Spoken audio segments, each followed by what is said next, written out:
आज के वीडियो के माध्यम से बात करेंगे एमपी बोर्ड रिजल्ट कक्षा 10वीं कक्षा 12वीं के बारे में। जैसा कि आप सभी जानते हैं 15 अप्रैल को सुबह 11 बजे 10वीं क्लास का और 12वीं क्लास का रिजल्ट घोषित कर दिया गया है।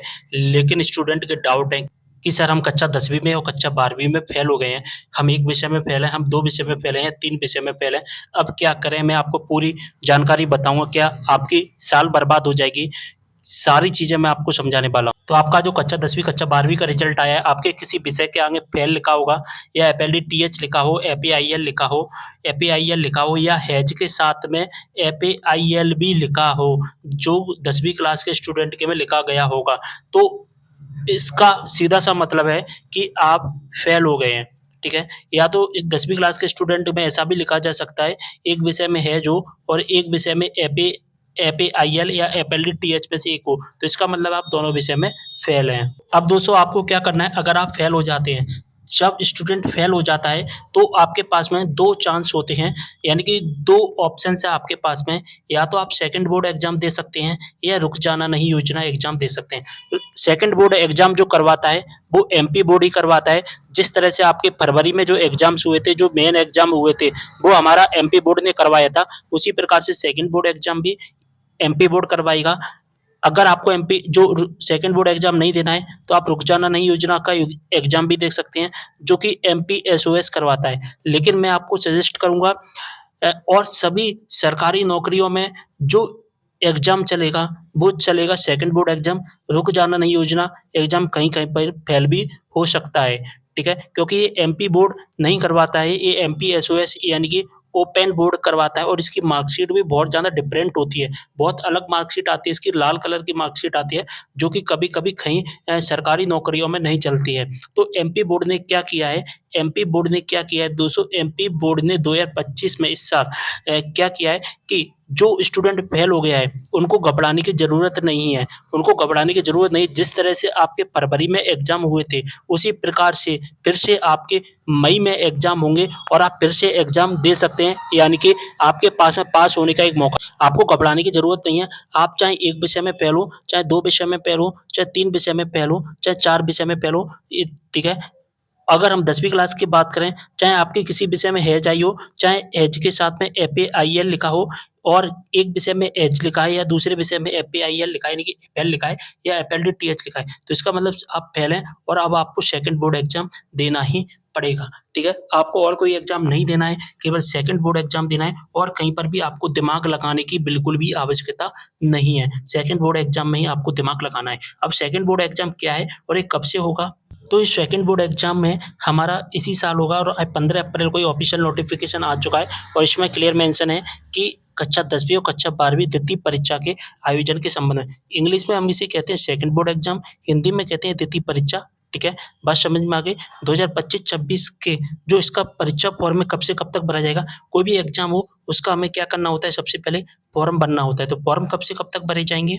तो इसके जो फॉर्म भरे जाएँगे 15 अप्रैल 2026 से 22 अप्रैल को रात के 12 बजे तक भरे जाएँगे। तारीख याद रख लो, 15 अप्रैल 2026 से 22 अप्रैल को रात को 12 बजे तक ही भरे जाएँगे। आपको 23 अप्रैल से फॉर्म भरने का मौका नहीं मिलेगा, 15 से 22 तारीख के बीच में ही फॉर्म भरना है, ठीक है? बात समझ में आ गई? और किस-किस को भरना है? जो स्टूडेंट फेल हो गया है, केवल उन्हीं स्टूडेंट को भरना है और कितने विषयों में भरना है? जिस विषय में फेल हुए हैं। चाहे आप हिंदी में फेल हुए हैं, तो केवल हिंदी का भरना, इंग्लिश में फेल हुए तो इंग्लिश का भरना। भर तो आप सभी विषय को सकते हैं। सेकंड बोर्ड एग्ज़ाम के यही विशेषता है, आप सभी विषयों का भर सकते हैं, लेकिन हमें केवल उसी विषय का फॉर्म भरना है जिस विषय में फेल हैं, ठीक है? जिस विषय में फेल हैं, उसी विषय का हमें फॉर्म भरना है, सभी विषय का फॉर्म नहीं भरना है। अगर आप 10वीं के स्टूडेंट हो और 10वीं में फेल हो गए हैं, तो हैज़ का फॉर्म तो आपको भरना ही भरना है, साथ ही जिस विषय में आप फेल हुए हैं, उस विषय का भी फॉर्म भरना पड़ेगा। ध्यान से सुन लेना, ठीक है? अब आपके पेपर कब से कब तक होंगे? 10वीं क्लास के पेपर होंगे 7 मई से 19 मई तक, 12वीं क्लास के पेपर 7 मई से 25 मई तक होंगे, ठीक है? फॉर्म कहाँ से भरना है? इस वेबसाइट से भरना है। फॉर्म के बारे में एक अलग से डिटेल में वीडियो बनाऊँगा, किस तरह से फॉर्म भरना है। अब फॉर्म की फीस देख लो, फॉर्म की फीस कितनी लगेगी? एक विषय में अगर आप पहले एक विषय का फॉर्म भरोगे ₹500, 2 विषय में पहले तो ₹1000, 3 विषय या 4 विषय का फॉर्म भरोगे तो ₹1500 और 4 विषय से ज़्यादा का भरोगे, जैसे कि 5 विषय का भरोगे या 6 विषय का भरोगे, तो फिर आपको ₹2000 देने पड़ेंगे। बात समझ में आ गई? और ₹25 इसका पोर्टल चार्ज लगेगा बस, यानी कि ये 500 प्लस 25 टोटल ₹525 लगेंगे और कोई भी आपको फीस नहीं देनी है। अब बात आती है हमारे पेपर कब से कब तक होंगे, तो तारीख तो मैंने बता ही दी। सबसे पहले हम टाइम टेबल देख लेते हैं। 9 बजे से 12 बजे तक पेपर होंगे, कक्षा 10वीं का टाइम टेबल है, ठीक है। 7 मई से पेपर स्टार्ट है। 7 मई को पहले हिंदी का पेपर होगा, इसके बाद में 8 मई को इन विषयों में से किसी एक विषय का पेपर होगा, ठीक है। इसके बाद में 9 मई को पेपर होगा उर्दू, 11 मई को पेपर होगा गणित का, इसके बाद 12 मई को पेपर होगा, 13 मई को संस्कृत का पेपर होगा, 14 मई को होगा, 16 मई को होगा, 19 मई को होगा, ठीक है। बात समझ में आ गई। अब 12वीं का टाइम टेबल देख लेते हैं। तो 12वीं क्लास का टाइम टेबल भी मैंने डाउनलोड कर लिया है।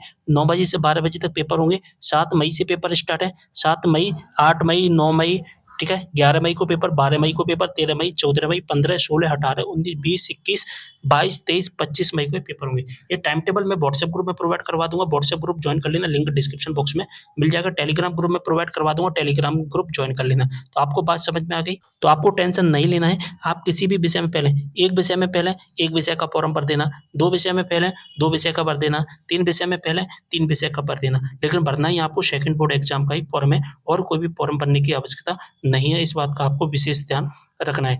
तो 12वीं क्लास वाले एक बार और स्टूडेंट अच्छे से समझ लेना, ठीक है, जैसे डाउट नहीं हो। 12वीं क्लास के जो स्टूडेंट, आप जितने विषय में पहले केवल उन्हीं विषय का फॉर्म भरना। भर तो आप सभी विषयों का सकते हैं, लेकिन कोई मतलब नहीं है, पैसे फालतू जाएंगे और फिर अगर आप फेल हो गए तो दिक्कत हो जाएगी। तो जिस विषय में फेल है उसी विषय का फॉर्म भरना है। 10वीं क्लास वाले स्टूडेंट जरा ध्यान से सुन लेना।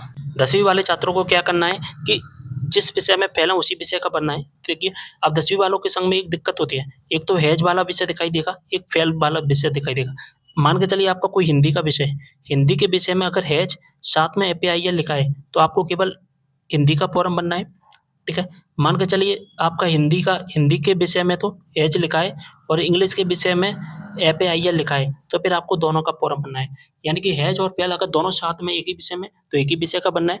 अगर 2 विषय में अलग-अलग है, जैसे कि हिंदी में केवल हैज ही हैज है, इंग्लिश में केवल फेल ही फेल है, तो फिर आपको 2 विषय का। या तीसरा विषय संस्कृत है, तीसरे विषय में भी संस्कृत में फेल लिखा है, तो फिर आपको 3 विषय का फॉर्म भरना है। चौथा विषय आपका मैथ में भी फेल लिखा है, तो फिर आपको 4 विषय का फॉर्म भरना है, ठीक है। सारी चीज़ समझ में आ गई होगी। फॉर्म कैसे भरना है, कितने विषयों का फॉर्म भरना है, मैंने आपको पूरी गाइडलाइन बता दिया। फीस कितनी लगेगी, फीस के बारे में भी आपको समझा दिया। अब मैंने आपको 2 चीज़ें बताई थी, या तो रुक जाना नहीं का भर सकते हैं या आपको सेकंड बोर्ड एग्जाम भर सकते हैं। तो रुक जाना नहीं, मत भरना, मत भरना, मत भरना, मत भरना।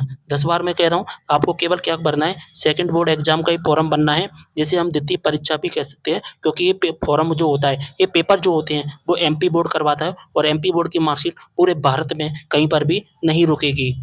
इसलिए आपको सेकंड बोर्ड एग्जाम का फॉर्म भरना है। तो आप फेल हो गए हैं, घबराने की ज़रूरत नहीं है, आपके पास में बहुत अच्छा मौका है। इस वीडियो को जितना हो सके उतना ज़्यादा शेयर करते हैं, सभी दोस्तों के साथ में चैनल को भी सब्सक्राइब कर लेना है। और फेल वाले स्टूडेंट टेंशन मत लो, इंस्टाग्राम पर फॉलो कर लो, सारी चीज़ें मैं आपको बताऊँगा पास होने की ट्रिक, इसलिए चैनल को सब्सक्राइब कर लेना है। मिलते हैं अगली वीडियो में एक और जानकारी के साथ, तब तक के लिए बाय।